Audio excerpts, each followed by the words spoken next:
Hello, my name is Emrose and I do a lot of stuff. Welcome to my channel. I'm a writer and artist, and here I talk about finding and sustaining a creative routine that works for you. Today, we are chatting about quality versus quantity.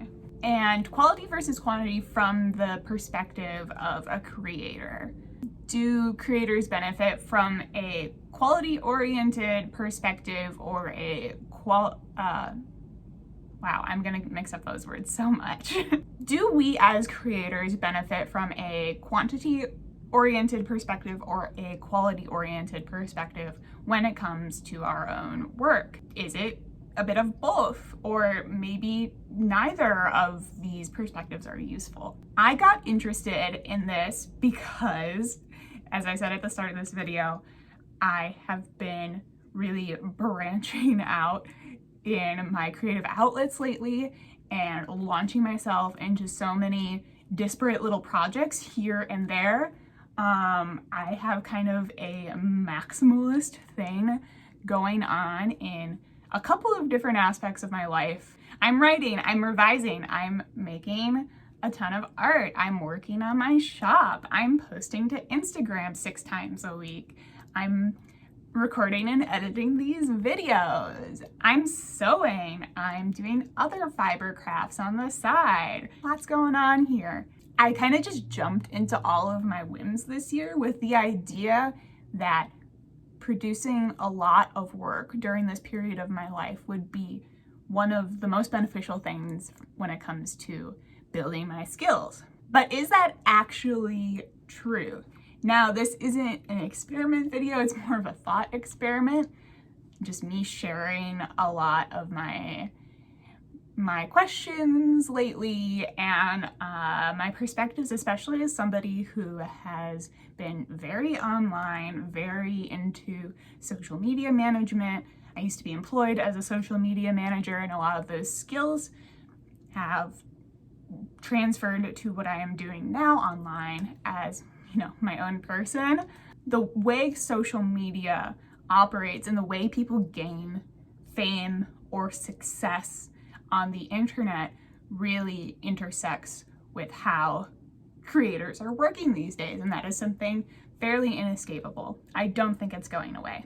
So in this video, we are going to dive into that, and we're going to dive into various conceptions about this dichotomy, quantity versus quality, and what I think about them.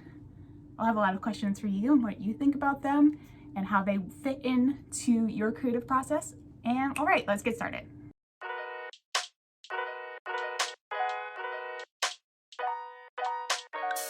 I wanted to begin with a bit of a definition of terms when it comes to how we typically think about the concepts of quantity versus quality in this way where they are presented as opposites or opposing ideas.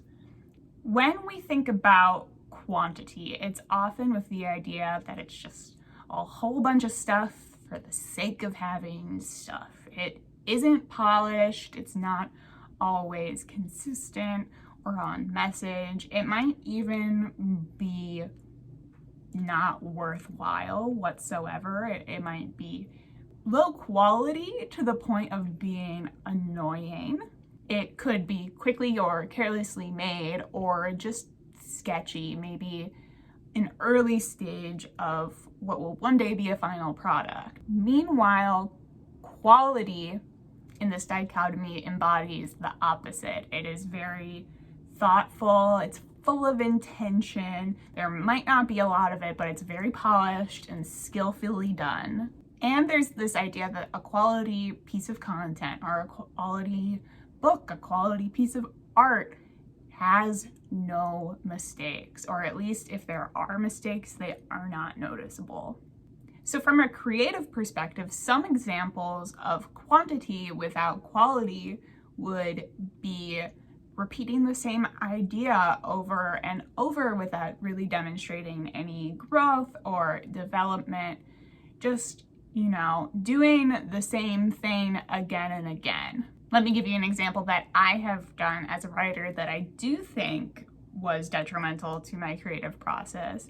There have been times in my life where I've focused so much on the word count, just that number, getting to that number on a daily basis or on some kind of routine basis, and those words aren't good. You know, I end up scrapping most of them. Do I necessarily regret that? Do I necessarily think it's the biggest deal? Well, no, I think I'll get to that a little bit more later in this video, but I definitely wasn't thinking about craft in those situations. I wasn't thinking about developing my characters or my storyline. I was just excited when I saw my word count number go from 500 to 1,000 or 1,000 to 2,000, you know. Another example of this is a lack of awareness of what has already been done in your creative space. A lack of understanding of genre, of tropes, for example, of tropes that may have even been done to death. And then finally, there's the more basic stuff that comes with working too quickly, grammatical errors, blurry photos, blatant disregard for formatting, stuff like that. Now, examples of quality without quantity, we can think about some of the artists who are considered masters of all time. We can think of some authors who have written classics but really did not have that many works published. For example, Emily Bronte only wrote Wuthering Heights and some poetry, but Wuthering Heights is considered an absolute classic. It is the iconic novel from that period. As a more contemporary example, I do think it's interesting, this trend that we're seeing of YouTubers and other content creators who used to post full videos 2 or 3 times a week because the algorithm just ate it up. It just loved that, and that is how they rose to popularity. We're seeing a lot of them now either focus on longer videos or just not post as much. Posting maybe once a month, maybe twice a month, or, you know, posting without warning here and there because it is better for them and their creative process. It is less, it's less of a strain. They were burning out when they were posting 2 or 3 times a week. They were stressed out from the amount of feedback that they were receiving from just comments and likes and dislikes on this really intense schedule they had, and they've pulled back from that.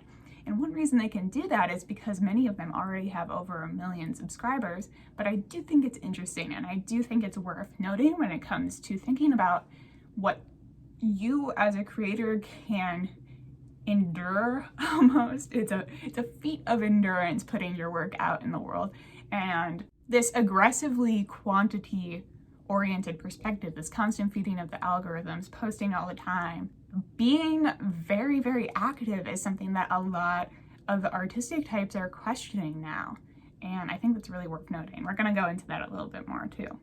Do I think quantity versus quality is a false dichotomy? Absolutely yes. I don't believe it's a direct trade-off by any means. There is such a thing as art that is very quick, but also good. Many creators are capable of making their work very quickly, or at least they have phases where they are able to do so. There are other creators who have put tons and tons of time, just absolute ages, into something that doesn't really resonate with people, even if they've been successful before. Besides this sort of indirect trade-off in our process that I feel like is kind of it's just random. We're all going to have different phases where our work turns out possibly better than others. Even if we've spent years and years developing a certain skill, sometimes certain things just don't work out and we don't quite know why. But besides that, I think that there are times when polish and extreme skill and all those things that I talked about when I outlined kind of what we think about when we say quality, those things don't actually equal value to an audience. especially online now, people value candidness. They value sort of roughness and things that we associate with being quite real or relatable. And people are interested in more than your very best work. They're interested in progress pieces, work in progress, sketches, whatever the equivalent is for your creative medium. People are kind of excited about the peek behind the curtain a little bit. It's often one of the best ways to learn from other creators. But I think the pressure that we put upon ourselves is often to put out our very, very best work. And that leads me to the issue of perfectionism that can come up in a very, very quality-oriented perspective, in a quality-oriented creative routine. Perfectionism, I'm sure I don't have to tell you, can be incredibly stifling. I think most of us creatives deal with this issue at some point in time. When we're trying to get something just right, it can end up being very stiff, very over-rendered in some ways. It can have like the opposite effect. Worst case scenario is that you end up dreading or hating the process so much that you get stuck in this very slow cycle where you can't escape the project that you have already kind of grown very annoyed with or very tired with. You can't move on from it because you still feel that you need to perfect it. It's a big issue. And I think that there's a certain freedom when it comes to shifting away from that and moving towards just saying, oh, I'm going to put out a lot of stuff, just to break that idea up in the brain that everything has to be perfect. Up to this point, this year, I have been strongly operating from that quantity-oriented routine because I wanted my creativity and my art making to feel more relaxed. I wanted it to feel more like a playful experience. I also wanted to have enough work to connect with other artists online. I wanted to be able to post regularly so that people could recognize me in a way and kind of form like a small little community, especially because I moved this year. I don't know very many people. There was a whole pandemic. Nobody was meeting in person. So it was the ideal time for me to be doing that. And I do feel like it has been extremely beneficial in terms of progressing a lot of my skills. But there are some drawbacks. Oh, the internet. Let's talk about algorithms and quantity. Social media is designed to keep people engaged every single day. It is designed to keep people coming back. And therefore, it rewards creators who post a lot and post really consistently. Obviously, this is kind of bogus for creators because it is near impossible to produce a new thing every single day, especially if you want that thing to be of any value or any interest. It's just, maybe you can do it for a little while if you're lucky, but to think about doing that forever just for the sake of building an audience is a huge pressure that I don't think is good. I think it's leading to a lot of stress and burnout among many creators. It's upsetting to me to see so many creators I love struggle to gain and maintain an audience, oftentimes on sites that do not pay them whatsoever, although on YouTube that is a possibility, on TikTok that is also possible. We may see some other platforms moving that direction in the future, but I'm thinking mainly on Instagram. That platform is just for building an audience. Your reward there is that people are paying attention to you. And that is important. It is important for all creators to feel like people are engaged with their work. But the fact that it can go away mysteriously because I don't know, maybe you didn't post quite as consistently for 1 month. That is something that can be really disappointing to people. That's just the fact of it. These algorithms are so unpredictable. Content that you think will do super well flops for no apparent reason. Things that you spent absolutely no time on are shown to thousands and thousands of people.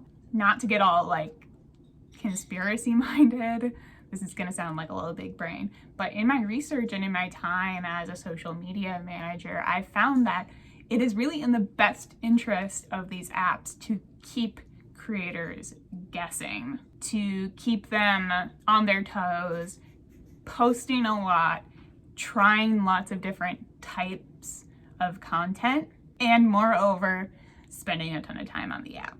This is how they make money. I think this is super important to keep in mind because now with these social media platforms, it's easier than ever to put things into a numbers perspective, to say, you know, last week I made a video that got this many likes, but now my newest video, it's gone down. Does that mean it's lower quality? Does that mean whatever? Am I falling out of favor with the mysterious algorithmic overlords? There are times when I really struggle with these ideas, but lately I've just been thinking about how what is valuable monetarily to these companies that run social media platforms does not indicate my growth as a creator, as an artist and a writer. Like, those things, those two ideas almost couldn't be more different. They can be completely randomized. Despite these feelings of stress about the internet landscape, I think it's here to stay, and I actually kind of like some things that we're seeing. One thing that I will always appreciate is that this year, being more active online has really been crucial for me to shift into this something is better than nothing mindset and just be more loose and experimental with what I'm doing and almost be more fearless in a way, even though I do have that kind of creeping voice of fear of like, oh, what if this doesn't do well, and I see those numbers declining and I see bad reach, bad engagement, what if my account's growing badly or whatever. I still think it's been worth it for me. I also like this trend that we're seeing where we're moving sort of into a more uncurated social landscape that does value, you know, candidness, a little bit of edge, a little roughness, and, you know, it hasn't been completely polished the way we were seeing a lot of people's feeds a few years ago that were extremely curated, beautiful, the color palettes were all matching. It looked like a pretty little picture all together as a grid, as well as the individual pictures themselves were extremely well composed, they were well edited, everything like that. I think that while there's an art in that as well, it can be a hugely unrealistic standard for most people, and I kind of like that we are seeing a little bit more casualness online. I'm trying to think of a takeaway that's a little bit more interesting than it's a balance, which I've been saying about a lot of things lately, but I genuinely think it is. I think we're kind of alternating between these two ideas of quantity and quality all of the time. But being able to break apart that sense of them being directly correlated, a direct trade-off, I think is really, really important for us all when it comes to our mental health. For me, I will be thinking of these concepts within my practice as phases. So I think I'm nearing the end of a quantity-oriented phase. I'm ready to start paring down a few of the things that I'm doing so that I have a little bit more time, a little bit more attention for a smaller amount of projects. I'm deep in revision mode. That is a very quality-oriented process. I'm going through the draft of my novel and polishing up sentences, making sure that I'm saying exactly what I want to say instead of just getting the words out, which I was doing for a very long time on this draft, over 2 years. But I know that another very quantity-oriented phase could come around at any time, and I think it could be just as beneficial because there's just something very exciting about making a lot of things very quickly and being able to share them with the world. There's something very good about producing a lot of work in a very short amount of time, just to prove to yourself that you can. That's honestly one of my favorite things about a very quantity-oriented routine. There's a lot of freedom that you can gain as a creator once you have that burst of confidence from consistently and quickly producing a lot of work.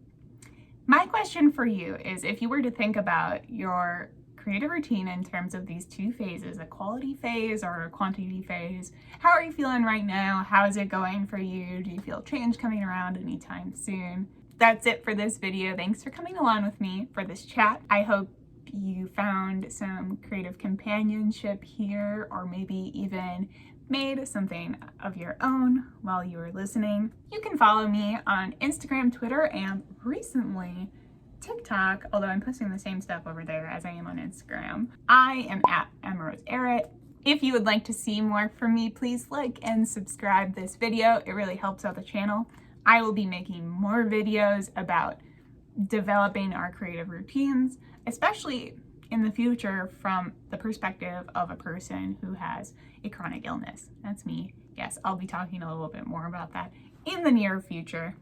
And that's all until next time.